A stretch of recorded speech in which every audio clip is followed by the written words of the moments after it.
Okay, thank you. Okay. Remember to press record. Hey, got some good looking people in the screen. Yeah. Okay, let's get it going. Hey, what is up, everybody? My name is Dr. Vibe, two-time Canadian Ethnic Media Association award winner. Also, I am the host of the only live stream in the world for dads and fathers that is sponsored by Dove Men Care. It's also co-sponsored by Dad Central, Canada's national fatherhood organization. But it's not that tonight. It's Men and Masculinity time, M&M Explorers.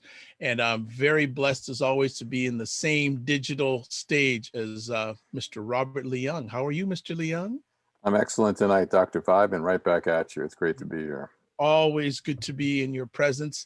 And we got some people chiming in already. And thank you so much. Whatever platform you're chiming in on, please feel free to give comments. If you're on Facebook, Lee Rosen is manning the chat rooms on Facebook and also Zoom. If you're on Zoom, you can certainly come in verbally and visually or text-wise to make it happen. So this conversation, the blame goes to Lee Rosen, just to put it out there, because we were having one of our biweekly team meetings and we saw that Valentine's Day was coming up. And Lee came up with this very interesting subject tonight. Valentine's Day, is your heart really in it? So, Robert, when Lee came up with this interesting title, what was your third? My first thought was I think it's a great title. And I think, anytime you're talking about putting your heart into something, you're talking my language. And I think certainly Valentine's Day, which is a demonstration of the expression of love and men's ability to express love, and certainly women's ability to accept it, make for a really powerful conversation. So I'm looking forward to a stimulating discussion tonight.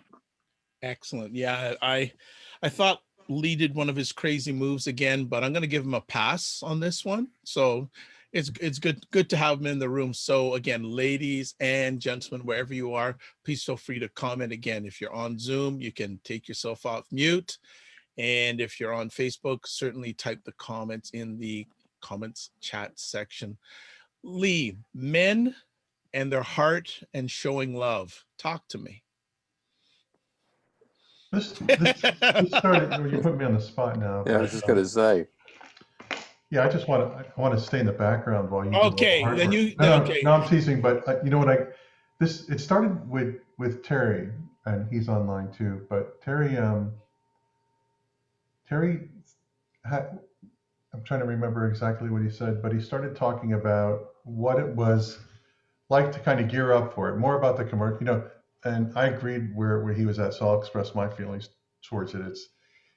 There's a lot of manufacturedness around Valentine's Day, and I know that's not what my wife thinks of it or other women think of it. Right? It's a show. It's a day that man's expected to show how much they appreciate and love them. So for me, it's always, I have to alter the way I look at it, because it's I see like couples line up to go into restaurants, and you can only spend a certain amount of time in there because you're trying to jam as many couples in as you can, and the prices are always higher. And so to me, there's a lot of manufacturedness around it, and commercialism, and I'd rather do something the day before or the week after rather than on Valentine's Day. Okay. Well, we'll let you off, and you can mute yourself. And Robert and I just wanted to make sure we had your perspective, as always. Well, I just think I'll comment on what Lee said, and I think it's really interesting. There is a great deal of artificiality around Valentine's Day, and it's interesting to me, in my work and in my study of love and relationship from a man's perspective, that I think that's part of the reason there is that kind of artificiality, because men have not, seized the opportunity to express their full emotions. No surprise there, because the way our cultures restrict men from expressing their emotions. So they end up in these kind of manufactured demonstrations of affection. instead of being able to learn what their genuine expression of emotion and feelings would be. And I think women are willing to accept whatever they can get, and have seized the opportunity. And I don't blame them. Seize the opportunity to use Valentine's Day as a mechanism for doing that.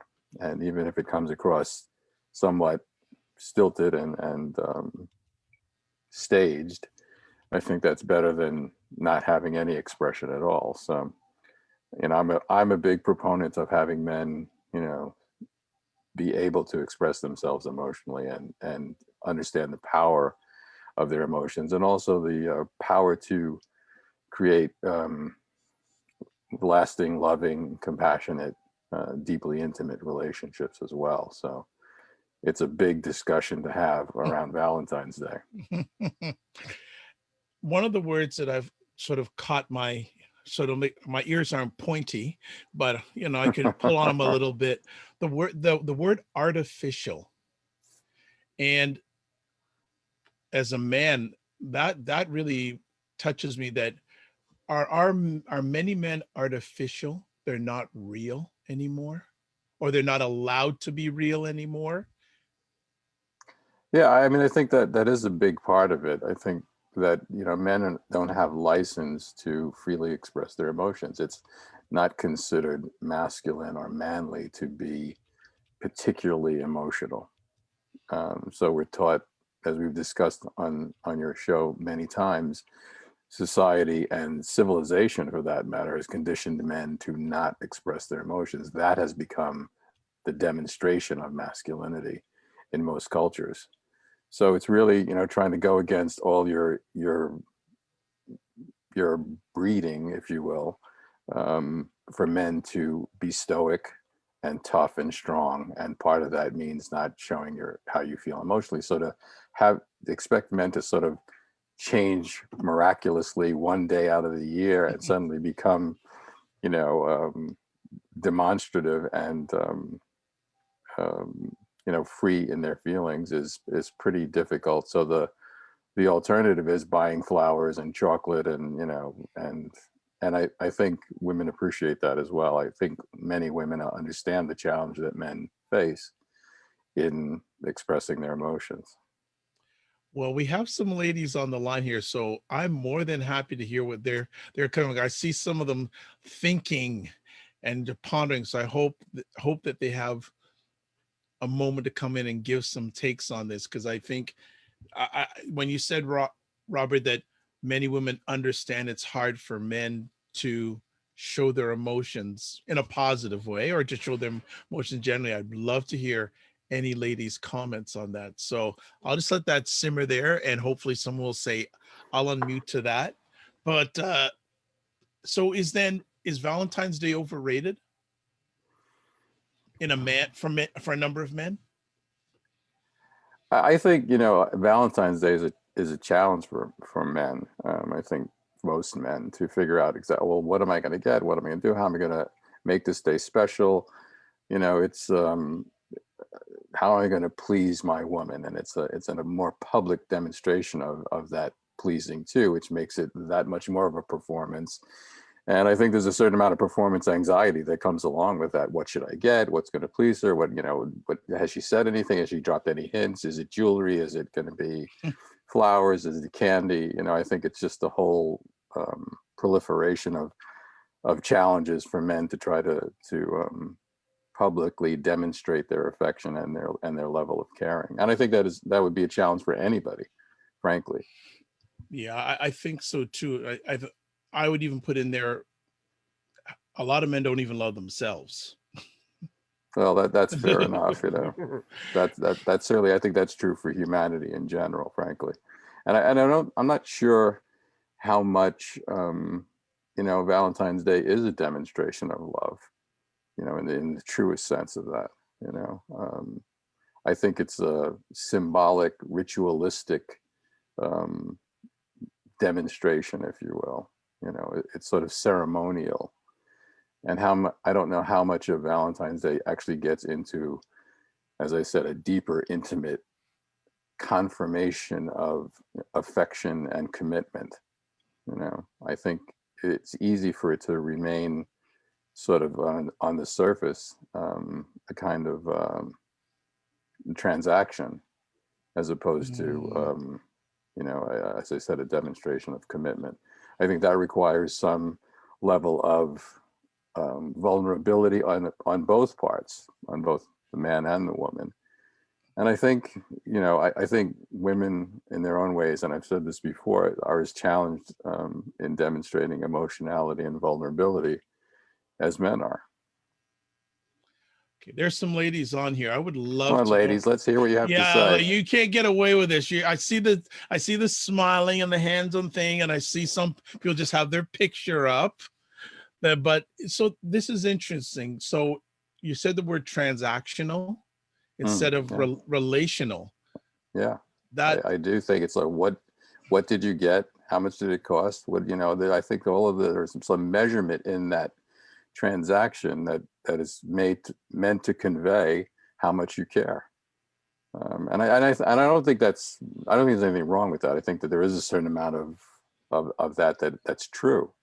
How much thought did you put into something? How much time did you spend? Is a demonstration of how much you care.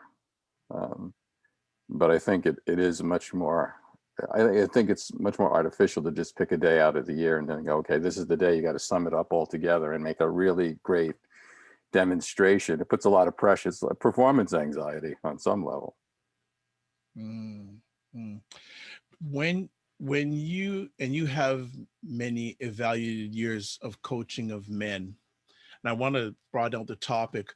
When you ask them about love and expressions of love, are there some common answers you get back from them? Well, that's a good question. I don't think they're necessarily common answers, but I think that the common theme is, do I feel cared for? Mm. And I think that can come in many forms, for men. I think having your dinner cooked for you, having your clothes pressed. I mean, having the house cleaned. I mean, I think it can come in many different. It could be just a kiss on the cheek. It could be just a kind word at a certain moment in time, an expression of being valued. So I think it can arrive in many different ways. I think the fact that we don't have a lot of conversation about this, and it's still a rather difficult area for men and women to manage, for that matter. I don't think men are the only ones who are somewhat, what's the right word, restricted in their ability to express their true feelings. I think that is an intimate moment, and I think human beings in general are should have trouble with that, because it is a powerful expression at that point. So it is challenging. It's interesting. More and more men that I mentor, it's harder and harder for them to show love. Yeah. And it's getting more and more difficult because they have so many challenges internally and externally in their journey. Like love is, and especially if if they weren't raised in an environment of love, Right. it becomes a big challenge. And especially what's been going on over the last year or so, uh it's for many men, it's gone down the totem pole. I think that's fair to say. I think, as I said, I think it's challenging for people to be vulnerable. I think, and it should be. Taking the step of being vulnerable is a demonstration of courage. It takes some intestinal fortitude to put yourself out there without any defense, which is what being vulnerable is. And when you're expressing how you really feel, you're leaving yourself open to a level of rejection, and that, when you're open like that, that's a really extremely psychologically vulnerable place to be, not just an emotional one. So asking and expecting men to take that leap is a big ask, and I don't think I think most of us, if we're honest, we wouldn't want to be in that position, man or woman, to be the position of making yourself vulnerable in front of another person, hoping that the response is going to be a good one. Who wants to do that? You know, so it is an act of courage, and that's what I tell men. It's an act of courage to do that, and it should feel a little bit nerve-wracking and nervous, but I don't think it's an impossible challenge, is what I tell them. You know, and I think that you have to understand something about yourself internally before you can actually do that with a level of freedom and comfort. And once you do, it is an expression of power. It is an expression of your power, and that's the other benefit of it. And once you can do it, and you're no longer ashamed of it, it empowers you in so many other ways, and your ability to give love and affection and endorsement and validation of other people, including, you know, not just women, but other men and children and society in general. It enables you to embrace life in a completely different way. And it's empowering on so many other levels that are unexpected in terms of your leadership, your confidence, your ability to do things, your ability to love yourself. You know, these are the things that I don't think any of us get that far into the equation, because it's just a little bit uncomfortable. So I'm just going to buy a nice gift and wrap it up and hope that that's enough. Let's get by this day and move on for another year. Another year I'll be safe. You know what I mean? I done good that one day. Exactly. I'm good for the rest of the 364, right? Got through it, right? Got through it. Yeah. It's a challenge. And you know, we're talking about the emotional side of it. Forget about just the emotional side of it is a whole other mountain to climb. Just the idea of getting the right gift is a whole other thing, right? Because that gift becomes the complete demonstration of your affection and your devotion. I mean, no pressure, right? No pressure at all. You know. I hear you. So, Yeah, I'm gonna take the conversation to that whole love thing. And I think for men especially, like, I'll use my own example here. My father, his way of showing me love was basically he was a provider. Yeah. The emotional part, no. When I was being raised, I'm seen but not heard. And that's what I was not looking for. So it was hard for me to emulate that. I only emulate what I was shown. Love to me was provider, be there, da da da da da. And it took a long time for me to have a 180 on that. Right. You know, the quality time. There was a point in now I'm still on my manhood journey. There was a point in my manhood journey. I said, you know what? The family thing's more important than the work thing and the provide thing. You know, I love my dad and a great example, but I want to be there for my friends, my family. That was a more important thing. And it took me some time to have that 180. Yeah. Is that the experience of a number of men that you've actually mentored over the years? Yeah, I think absolutely. I think that's the experience of the majority of men that I've spoken to and that I personally know in my own life. It is, you know, that we're raised not just by our parents, but by society and the environments around us, movies, television, media, to not express our emotions. That's the definition of a man. Is a man who doesn't express his emotions. He's in complete control, and he's within himself and stoic, and that's the demonstration of masculinity that I think men aspire to, not just because that's a demonstration of it in all of these media, but because that's a more comfortable place to be than to have to challenge yourself by being vulnerable, by understanding how you feel about things. So instead, you end up having circumstances create that, which is not a great way to encounter your emotions under pressure, under stress, you know, when things happen, when there's an accident, when things are, you know, when people are lost, when you lose people, that becomes the moment that you have to, like, you can't control your feeling then. You're controlled by them. And that's a terrifying feeling on some level too, to sort of be swept away by your emotions. So I think, you know, our lack of experience with emotions leaves us open to, and we've discussed this on some of our other shows, leaves us open to myriad illnesses and psychological disturbances and just the discomfort with who we are. So I think, understanding and accepting your emotions and being able to learn to be comfortable expressing them is a part of an essential part of our health and development as human beings. Fully agree. Folks, more than welcome for you to chime in. This is very good stuff. If you have questions or comments, please. Robert and I don't want to be the talking heads all night long. We want this to be fully interactive in regards to this conversation. I already got Lee, and I don't want to have to bring him in again. Once is enough, right? So definitely chime in on this. So Robert, since we're carrying the conversation so far, certainly come back on me and let's want to ask me questions in regards to dialogue. I don't want to put it. Dr. Vibe? Yes. I think we have someone that wants to talk. Finally, here we go. Yes, young lady. Good catch. Good catch. Yes. No, I just more a comment than anything else. I think. I mean, I always look at the role, like what role do we play as women in sort of supporting men or being there for men and being able to express their emotions.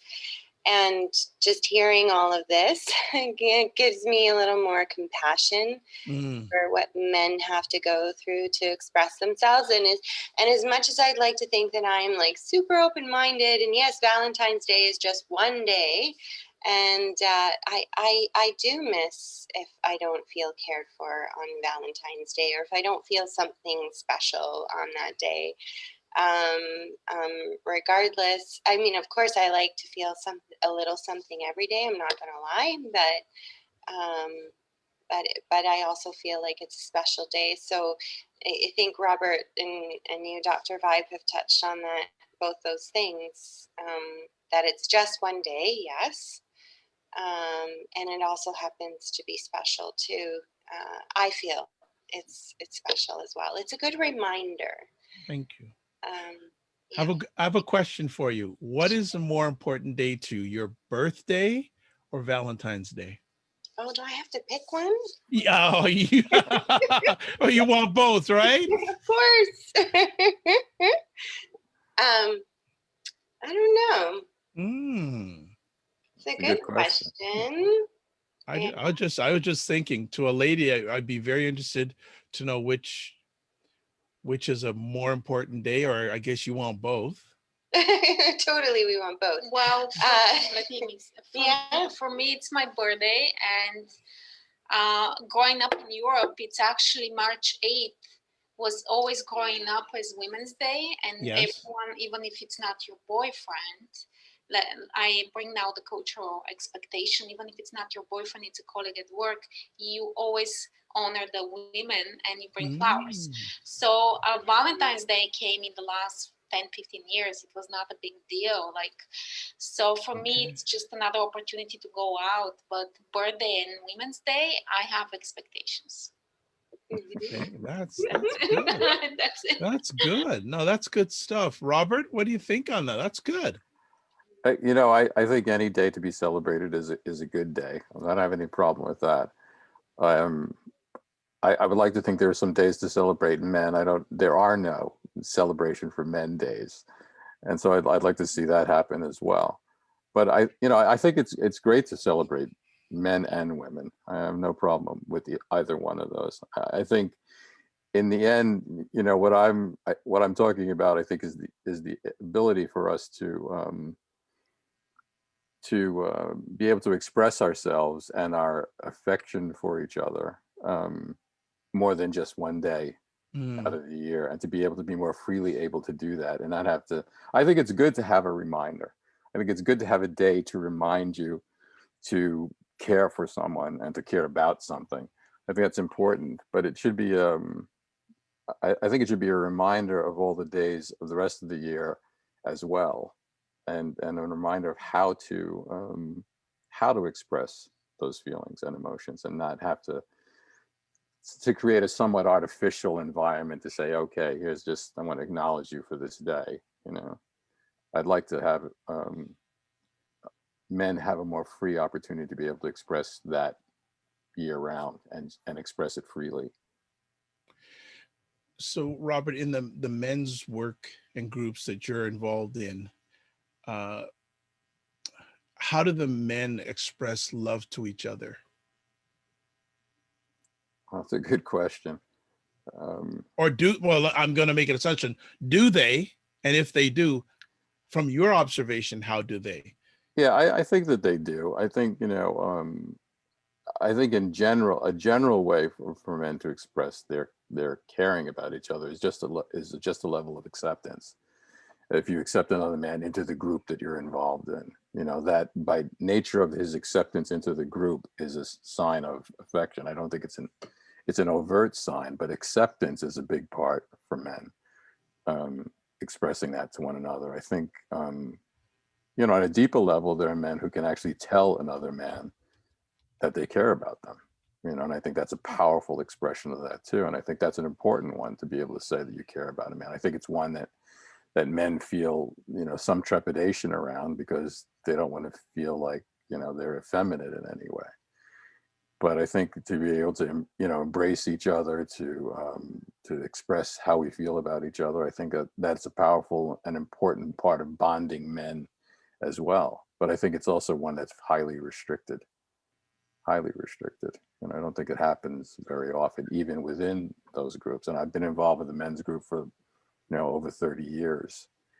And there is a lot of that bonding. It was the first time I saw other men hug each other, after the men's weekend. That's a big part of that. And that sort of breaks that taboo of being able to be in contact. And it's a freeing experience. I've seen men dance with each other and, go through these rituals together. And I thought, this is the way men in tribal situations were raised from our primitive stages. It's only in these more, what we call more civilized environments, where we don't do that, which is kind of ironic in a way. Point taken. Yeah, the love walk is an interesting one for many men, because for a lot of reasons, from where I sit, that a lot of them are not shown. A lot of it's Right. not surrounded in society. Right. It's very rare that there's a gentleman. Every time I see him, pre-COVID, he always said, "Let's hug it." Before we left, he said, "Let's hug it out." Yeah. Before we always did that. He says, "Let's hug it out." Yeah, that was very awkward for me when I first encountered that. I just like, all right, take it easy. But slow down. But after a while, I got used to it, and it's not part of the deal. But I think, yeah, and I think the culture, there was a time when that was more acceptable among men, actually, to hug each other, and to it's more likely that a man would punch each other to show. Yeah, punch on the. See ya. Punch in the arm or something like that. Yeah, don't want to get too close. So. Another comment is coming. I love it. I have a question, actually. Yeah. Robert, you had mentioned something earlier about a man expressing his emotions under different circumstances, like a high pressure situation. And you gave a couple other examples, but that's, I think, what I remember.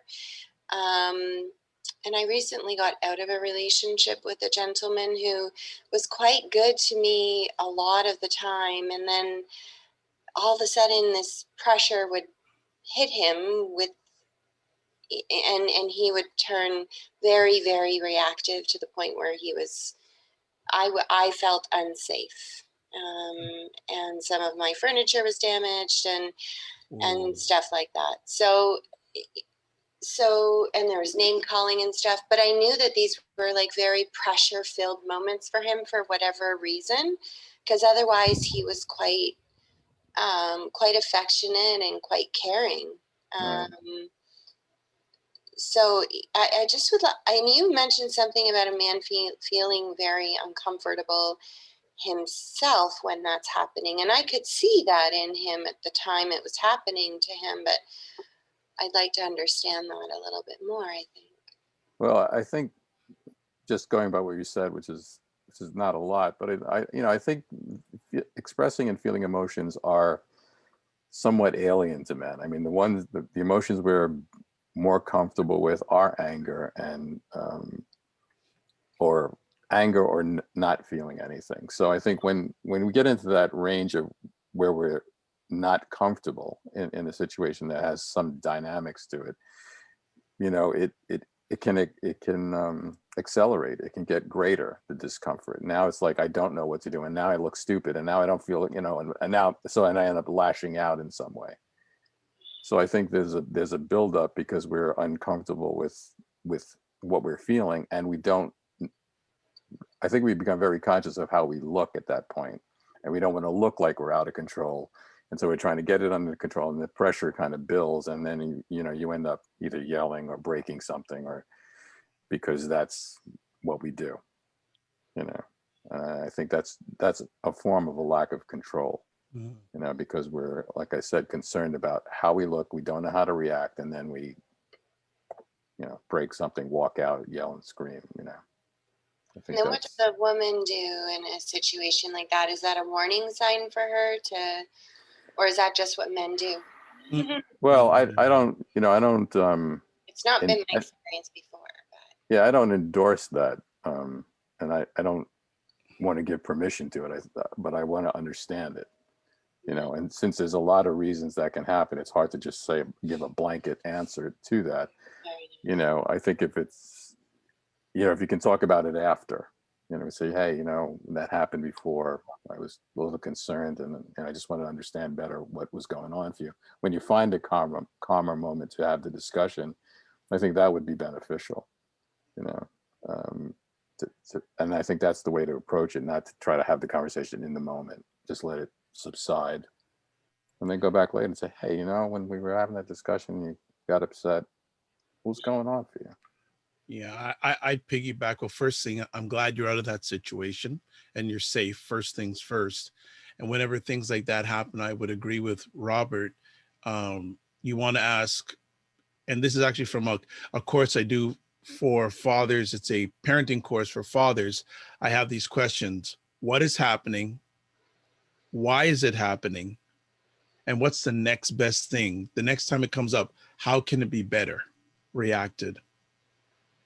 Because you don't want to ask in the heat of the moment, because it's a lot of times it's not the best, but you want to, when it subsides, you know, and say, hey, I noticed that you react like this under certain situations. Is there something that's triggering this?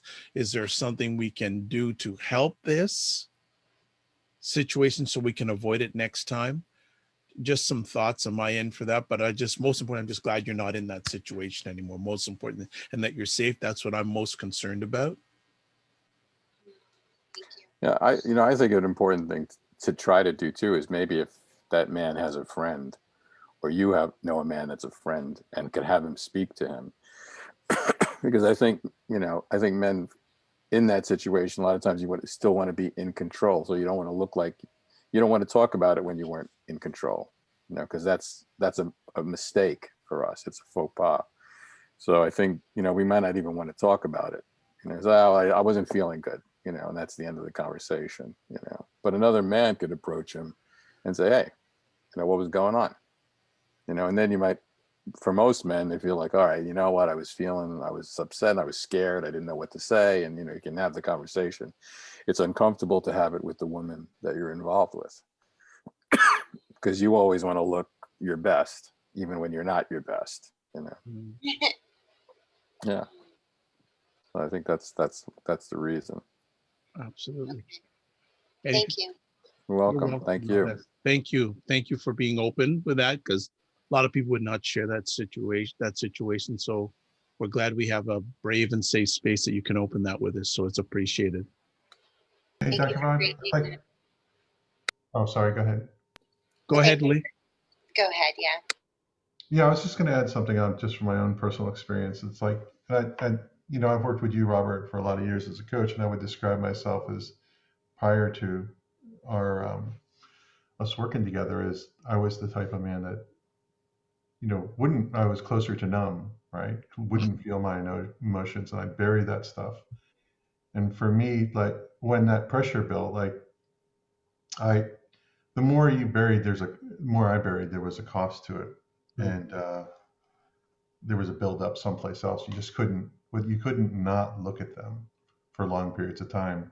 And it's going to come out sideways. Right.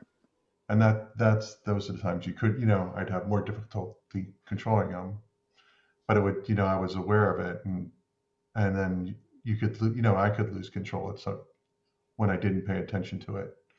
So I don't know if that helps you out, but for me, it was like not paying attention to it for long periods of time.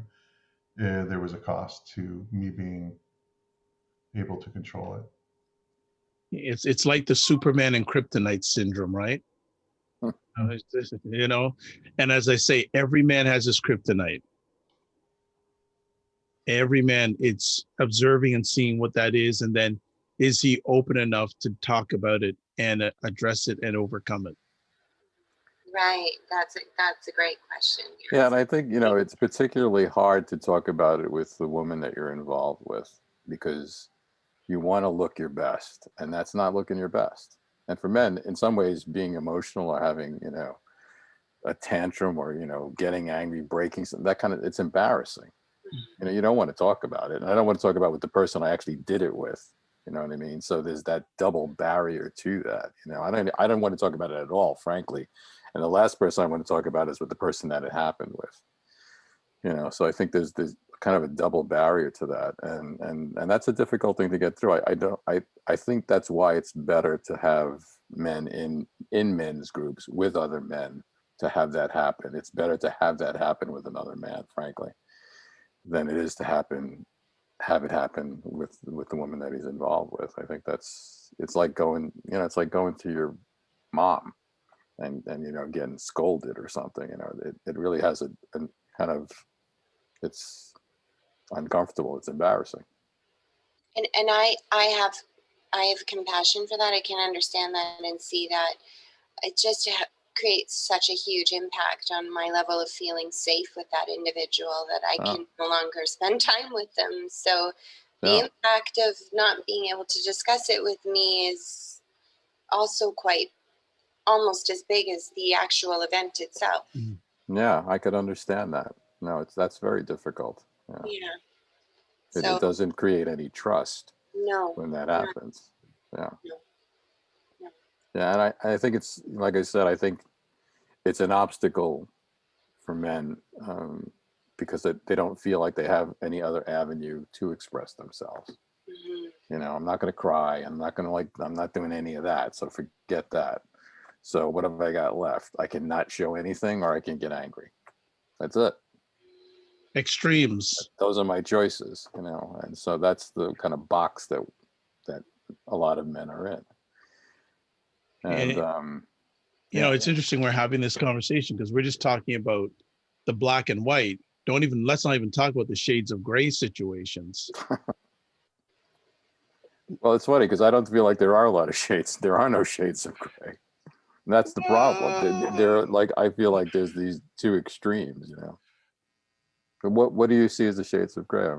No, well, I think it's I'm going to put myself in a rabbit hole here because then I got to dig myself out of it in regards shades of gray. I guess it's dependent on how grounded, for lack of a better term, the man is, because if a man is grounded with right foundation and right men in his life, though, there should be theoretically less shades of gray. Maybe. Well, I think. Well, no. I mean, I think there are areas where there should be less shades of gray. There's a right and a wrong to a lot of situations, but I think there are many shades of gray in terms of your level, your ability to express things. I think there's a great deal of shades of gray in that. But I think for most men, it's like I've got anger and I've got silence. That's it. That's it. And I think that's a tough way to go through life. Not just for your relationships, but it's tough for men to go through it that way too, because we suffer the loss of that also. We just, and when we suffer loss, we can't express that either. So it's like, we're in a box. So, Men in a box. I think we need to do a series. Man in a box. Yeah. That's why I tell men, being able to express your feelings, there's nothing more powerful than that. There's nothing more dynamic and powerful than that in your life. And, you know, my attitude is I'm not going to be embarrassed about that. The hell with that. You know what? They're my feelings, and I'm, you know, whether I'm necessarily proud of them or not all the time, they're mine, and I'm going to own them, you know? And I think that's the way to approach that. And when men hear that for the first time, men are like, wow, I never thought about it that way. How could that be powerful? You know, to feel like you're going to cry. How can that be powerful? You know, it's a cleansing process, you know, some of that stuff. Love that perspective. Can you just expand on that about how crying is an expression of love and a cleansing process? I love that. Well, I think that's pretty much it. But I think it's such a primal experience, and it's so it's such a restricted area for men to go to. Like if you're going to do that, something's wrong with you. Something's really wrong. You know, it's more wrong than not talking and getting angry and raging and everything else. It's the last bastion of masculinity to cry. You know, and big boys don't cry. I mean, you got to get this is ingrained in men from childhood. You know, nobody's telling you not to cry. You know, nobody's telling you it's not female to cry, and if you cry, you're not a woman. But for a man, you're not a man if you cry. I mean, think about that. You know, I mean, I say that all the time. I said, you don't understand the damage that does. You know, and then you do cry about something in private, and then you feel shitty about that, and you feel like, well, I'm not a man, and I'm like, you know, you're questioning yourself because you can't go and talk about that to another man. You can't tell another man that you cried, because what's he going to think of you? And that box is just smaller and smaller and tighter, and it's dark in there. You know, it's a shitty place. You know, being a man's not an easy deal. I'm not saying being a woman is either. I'm not at all drawing that comparison because I don't think it's easy. I don't. But I think there are more people listening to your story than there is listening to the men's story, because we're not talking about it enough. We don't talk about it because that's embarrassing, and that looks, you know, so that's the box is, you know, tight. It's a squeeze, man. And when you squeeze something like that, when something comes out, it comes out like that. It explodes out. Absolutely. Because there's, you know, unless there's a place to talk about it. And when you get men to talk about it, man, it's amazing. It's interesting. Yes. It's fascinating. Yes. It's, you know, it's all the things that you think can happen to them to open up when that freedom opens up for them. But it's a scary place. It's a scary place to live, and it's a scary place to live with. I think someone has something to share. Hello. Hi. Hi there. Hello. Hi. Hi there. Shayna invited me, I'm a friend of Shayna. Hi. Nice to meet everyone. Welcome. Really enjoying the talk here.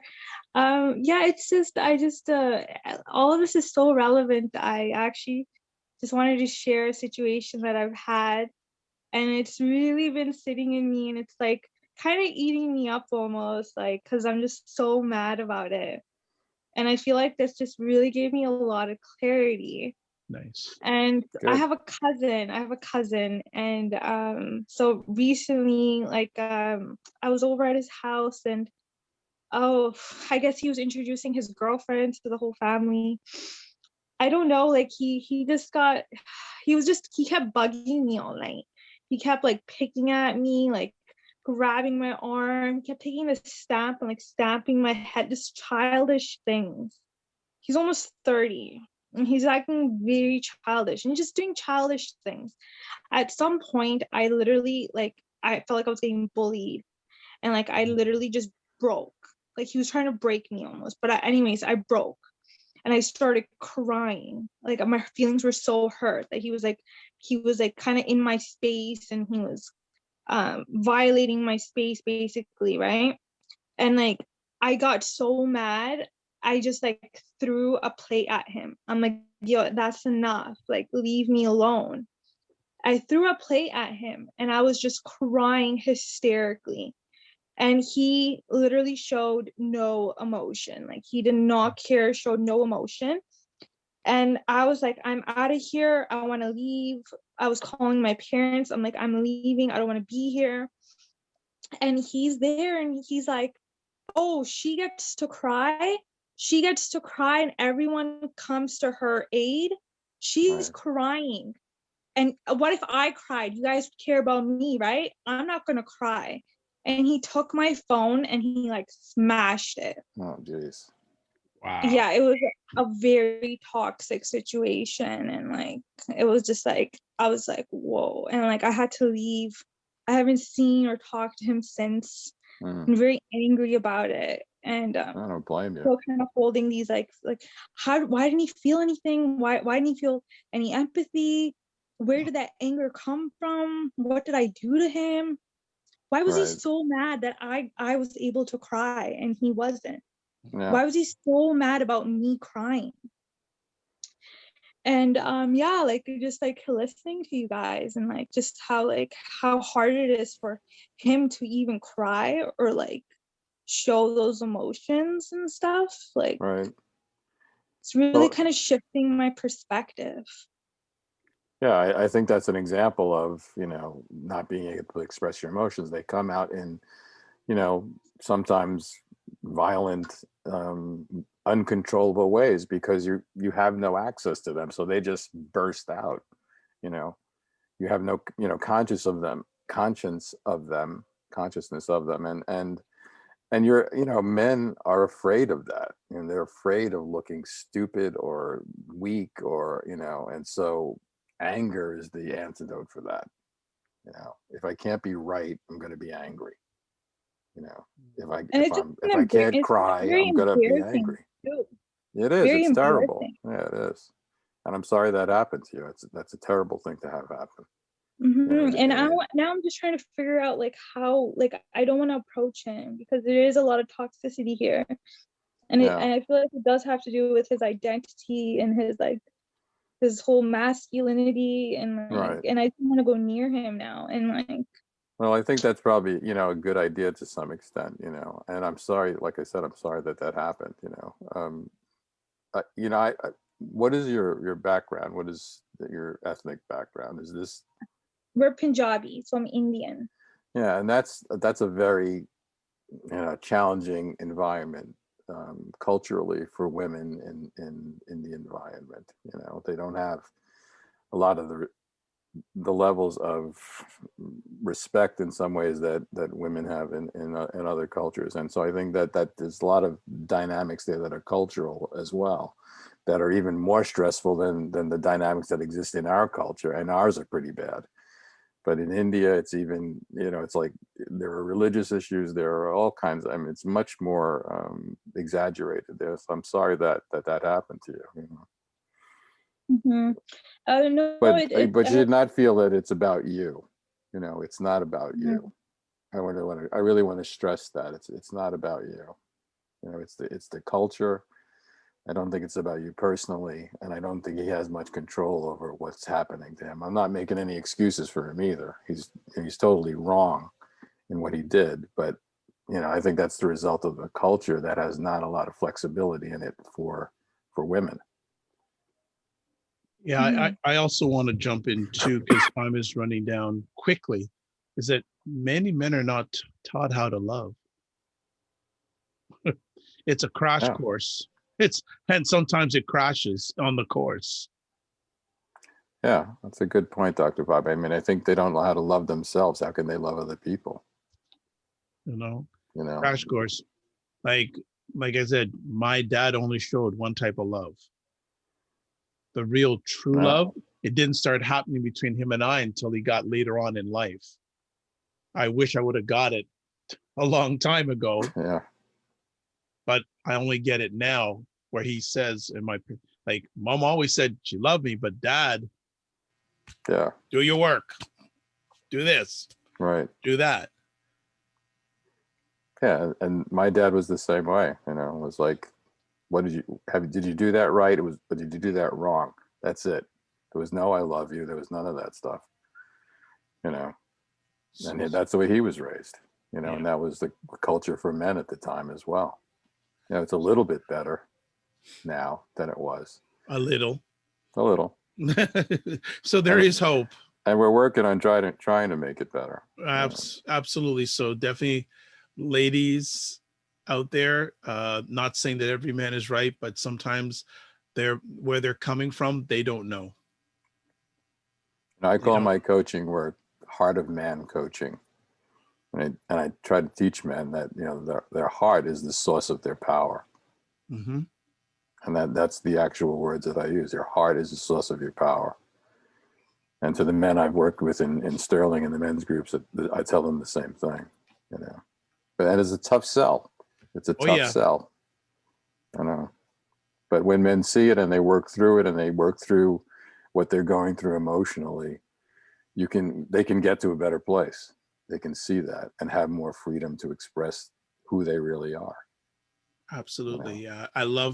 I love overcomers and victory. You know, when I see a man go from here to here, and it actually, and what I enjoy the most is the journey.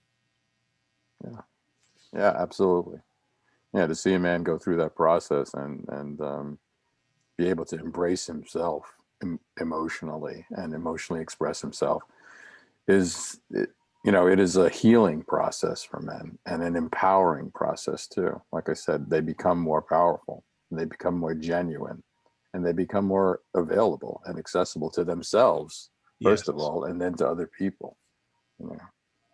I like that point, accessible to themselves and other people. I like that. Yeah. Most men are not accessible to themselves. They have no access to themselves. It's not allowed, you know. And this is our culture. It's still true. It's still true.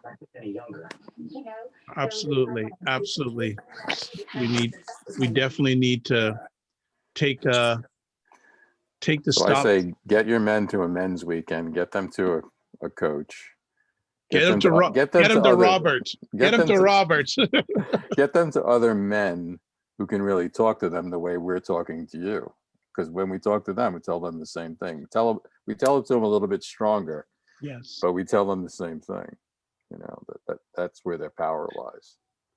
You know, I have a circle of men that I hang with, and one of the highest compliments I've received as a man is before this time that we're going through, we used to go out once a month for wings.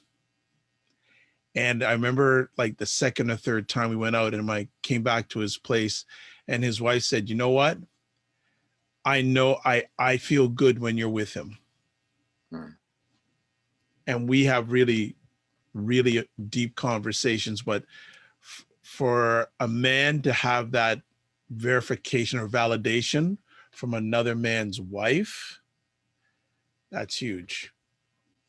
That's like, to me, it just shows the love that him and I have for each other. It shows to his family, and to get that is a beautiful thing. That is beautiful.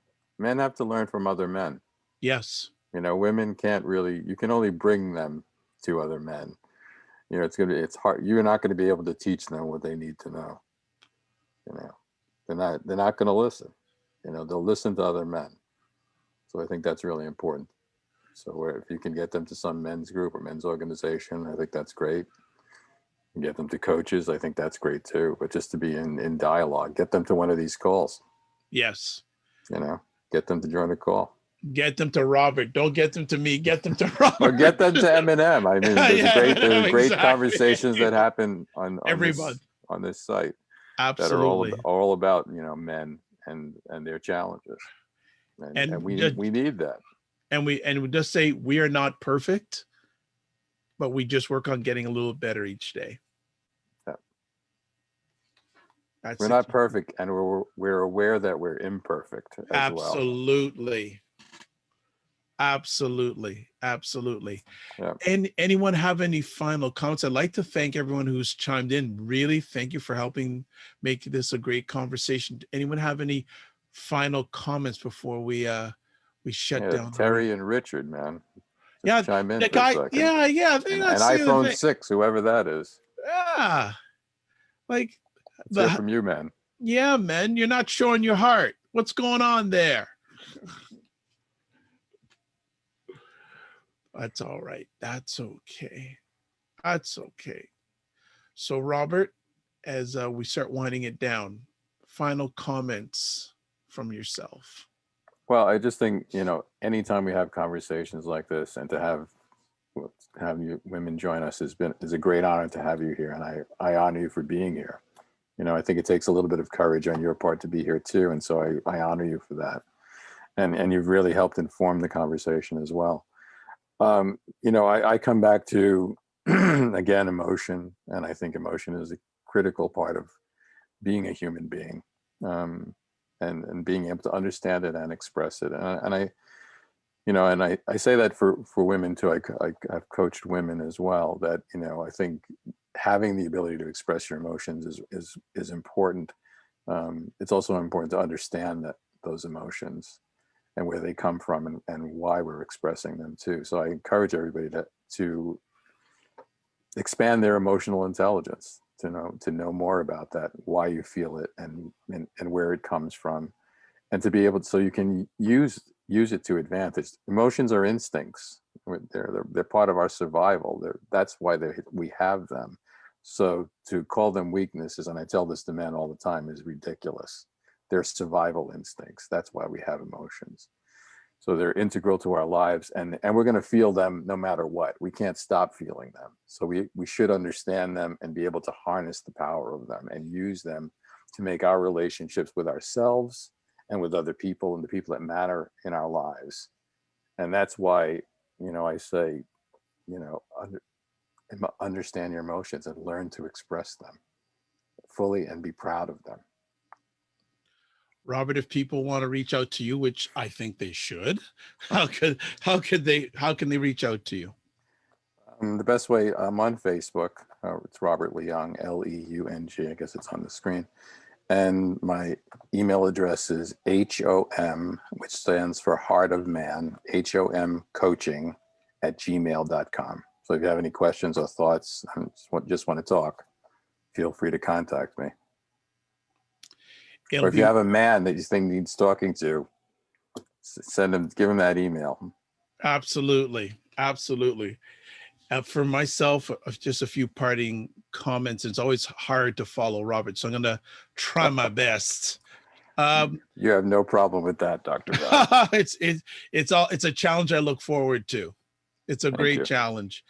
For me, love, I would say to the men out there, love yourself, but don't love yourself selfishly. And the better that you can love yourself with clarity, the better man you're going to be, not only for yourself, but the whole world. And it is not easy being a man. And if anyone wants to come out, Robert, for that, you're going to have to go through me first. All right. All right. Because I got his back, his front, and his sides, big time. Thanks, Dr. Vibe. You're very welcome. Yeah, it's not easy being a man. And a lot of men know that, but they're not asking sometimes how to be better. And that's why we do this every month. We want men to win. Not only men win romantically, win emotionally, win spiritually, if you believe in spiritual, but we just want you to win. And at the bottom line, it all starts with love. Really and truly, love is the foundation of everything. Whether it's a relationship with yourself, with other men, with whoever, that's all it starts with. So usually Robert says this, so I catch on the sign, definitely go to a men's weekend. Get men in your life. Get men in your life. I'm a strong advocate that every man should have 2 or 3 men in his life that know everything good about him. Right. And everything bad about him. Exactly. Climb out of that tiny box. Exactly. And the ladies that shared here, they talked about 2 men. I'd be very curious to know if those 2 men have that. Because probably not. No, mine was a sterling man. Really? Whoa. Yeah. Mm-hmm. Interesting. That's why I'm very conflicted by this. Okay. Like, oh Well, my goodness. Well, HOMcoaching@gmail.com. I introduced Sterling to him. I'm like, oh my goodness. Really? So yeah, I feel a little, I guess, sad and disappointed and a lot of other things. That's unfortunate. I mean, Sterling's not absolute and doesn't fix everything. It's a starting point, and Yeah, to some men, it turns men away. Some men don't want to. They don't want to deal with that. You know, right, so, right. And like you're saying, it is something very big for men to deal with as yeah, well. it's huge. I think one of the dynamics is that that's the first time men get impacted with that stuff. You know, so it's what we're talking about. They're not exposed to it, and for a lot of men, they don't want anything to do with that. You know, so Because you know why? They I have give to, them they credit have for going. the reason why is they have to change. Well, they And have to it's, confront themselves in a yeah, way that, that's even better.